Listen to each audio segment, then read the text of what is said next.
Story yesterday on the Daily Mail website that 25% of millennials believe they have post-traumatic stress disorder, PTSD, because of the Trump victory in the 2016 election. Now, my brother is a British Army colonel, currently serving in Afghanistan, right? I have met some of his men and women who suffer from PTSD from serious injuries they've sustained in battle.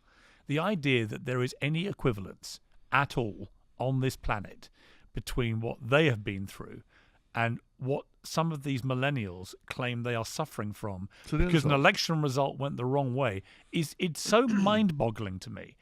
And I'm afraid it plays right into this sense that we're getting that the snowflake generation is really getting a grip on America and indeed on my own country, Britain, that universities are clamping down free speech completely, and that it's becoming offensive to have an opinion that the millennial view has decided is wrong. But you know what I worry about? And I think language is very powerful. I think language is a very powerful thing. And so I always tell people when they use catastrophic language, I have people come on and they've been through a divorce or or maybe they found their spouse was cheating on them or whatever, and they come in and they say, it was just horrible. I mean, it was the most horrible thing I've ever heard. I think, you know what?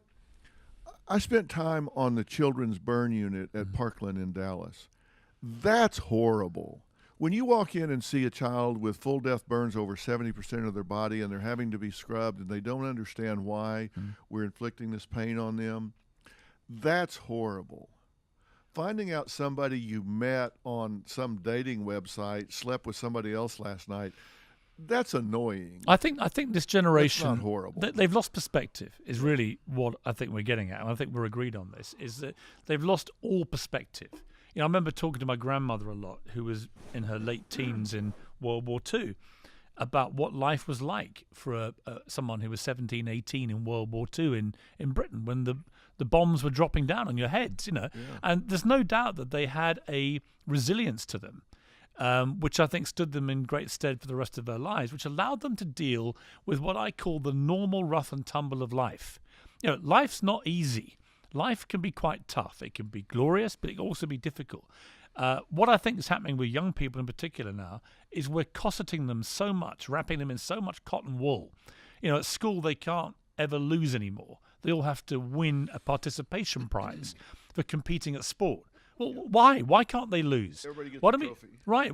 This whole culture seems to me designed specifically to leave them ill-prepared for real life. You know, there's actually a precedent for this because back in the 60s and early 70s, they did something called a teaching machine. And they went through a procedure where they taught students in such small steps that they never missed anything. So they would say, like, you know, the capital of Kansas is, and then they would give them the word Topeka. And then they would say, Topeka is the capital of Kansas. And then they would say, Kansas has a capital. It is. I mean, with such small steps that they would go through all of this, and they would go through and they would make 100. And they actually did learn the material. They mastered the material, no doubt. They actually knew what they needed to know. But then they put them back out into the general school population, and they took a test that wasn't fed to them in that way, and they made an 84. They were wailing in the halls. They thought their self-image was ruined. They thought it was a success-only journey, and when they found out, no, it's not a success-only journey. There are bumps along the way. You get dinged up along the way. They had no coping skills whatsoever. I feel like we're headed that way again. Yeah, I mean, I've got 4 kids. You know, my boys are 25, 21, 18. My little girl's nearly 7. And I've said the same to all of them. There's nothing wrong with losing, but it's better to win.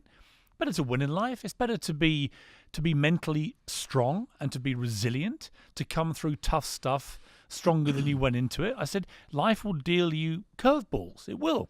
And you've got to be strong enough to deal with it, because outside of death, you're going to still be around to have to pick up the pieces. So you may as well learn how to do it in a way that doesn't suck you down. Yeah.